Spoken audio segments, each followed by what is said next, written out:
A'udhu billahi minash shaitanir rajim. Bismillahir rahmanir rahim, les amis. Comment ça va? Regardez avec moi, regardez. Vous voyez le ciel? Il y a un truc clair et un truc comme un arc-en-ciel violet. Vous voyez? C'est dans mon village. Alors, j'avais envie de partager, comme d'habitude, mes pensées et réflexions de mon petit village. Mais bon, le monde est un grand village. J'étais en train de me demander, mais pour quelle raison les Africains, plus particulièrement, parce que je suis africaine, on laisse notre soleil pour ça. Notre soleil pour ceux de la glace. En fait, cette glace, même nos frigos, congélateurs ne le font pas. Même les congélateurs en Afrique, les pays les plus chauds, ne font pas ce genre de glace. Alors, pour quelle raison un être humain voudrait s'infliger un truc pareil? En fait, on nous a fait croire que l'Eldorado, c'est ailleurs. On nous a fait croire. En fait, on nous a vendu en fait un rêve. Comme quoi, je me rappelle quand j'étais petite, quand quelqu'un venait de l'Occident. Oh là là, on l'acclamait tellement. On croyait qu'en fait, le euro, le dollar était... en fait, que ça lui tombait. En fait, il y a un arbre qui tombait de chez lui. Les euros et le dollar tombaient, tout simplement, en fait. Il ne travaillait pas, en fait. Ou c'était collé à lui, en fait. On ne voyait que ça. Alors, vous imaginez comment on l'adulait. Tout le quartier est derrière un être humain qui est venu de l'Occident, soit de l'Europe, soit de l'Amérique du Nord. Oh, comment on lui parle, le respect qu'on lui accorde, comment il se sent comme un roi. Alors que cette personne, en fait, en Europe, en Occident, il se peut qu'elle galère. En fait, pour payer son billet d'avion, il a dû peut-être même emprunter à la banque, faire un crédit pour venir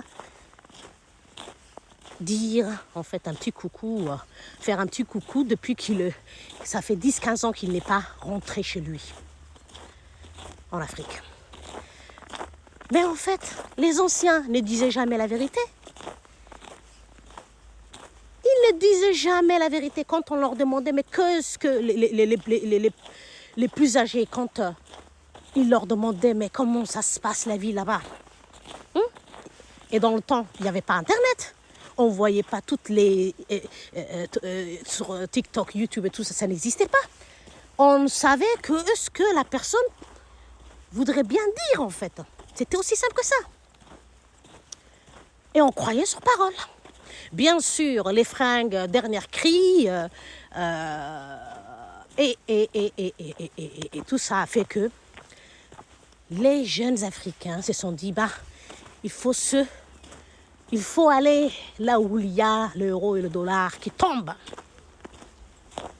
Et malheureusement, beaucoup sont morts en traversant l'océan, en traversant les jungles. Tout ça pourquoi? Pour galérer dans le froid.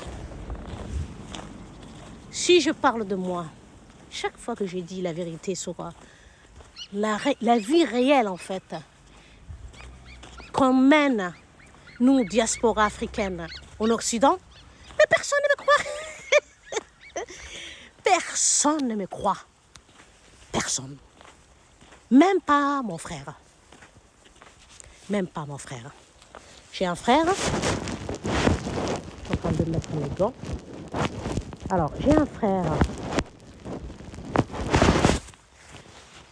Il ne pense qu'à venir en Occident. Il ne veut rien d'autre. Et l'excuse première, c'est « Je ne trouve pas de travail. » Si tu ne trouves pas de travail, va faire quelque chose, cherche-toi, fais quelque chose. Fais quelque chose. Ah, j'ai plein de diplômes. J'ai plein, un petit chien. Un petit chien. Hey, hey. Un petit chien qui... Hein, il me salue. Ah. En fait, j'ai beau lui expliquer que sa propre sœur souffre dans le froid, que ce n'est pas la vie rêvée. Et pourtant, il voit, hein. Il sait ma vie, il sait ce que je gagne, il sait comment je me bats au quotidien, il sait tout ça, mais en fait, ça ne rentre pas dans son cerveau. Il a fait plein de diplômes, et je peux comprendre une partie, parce que malgré tous les diplômes qu'il a, il a du mal à trouver du travail. Et en fait, tout ce qui l'obsède, le pire pour moi, c'est de travailler pour l'État. Mais c'est quoi cette obsession de vouloir travailler pour l'État? L'État africain, les États africains n'ont pas d'argent. Ils ne peuvent pas embaucher tous les jeunes Africains pour travailler. Il faut aussi des entrepreneurs, il faut aussi des travailleurs indépendants, il faut aussi créer des sociétés, des entreprises, et même ceux qui travaillent au marché, les mamans qui se cherchent et qui se battent au marché. Quand je dis qu'ils se battent, on se comprend, hein. C'est les premières entrepreneuses, hein, en Afrique. Il y a beaucoup de mamans, beaucoup de jeunes qui entreprennent, mais on ne les voit pas. Parce qu'en fait, la majorité des Africains considèrent que aller faire un petit travail, aller créer une petite activité à côté, c'est comme leur manquer du respect. Vous imaginez, j'ai beau parler à mon frère. En fait, c'est un exemple comme un autre. Ça ne l'intéresse pas.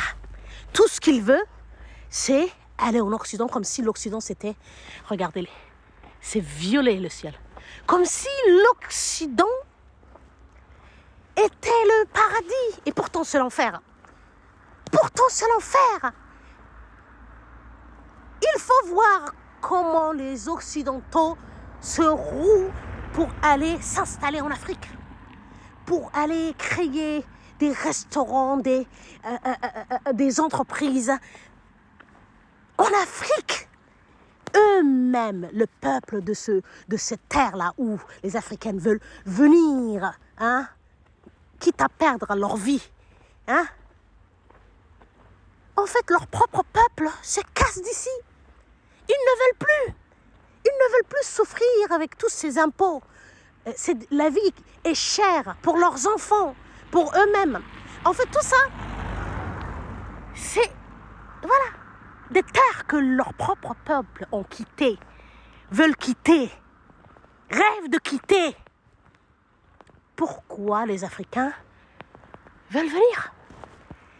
Je suis abasourdie. La majorité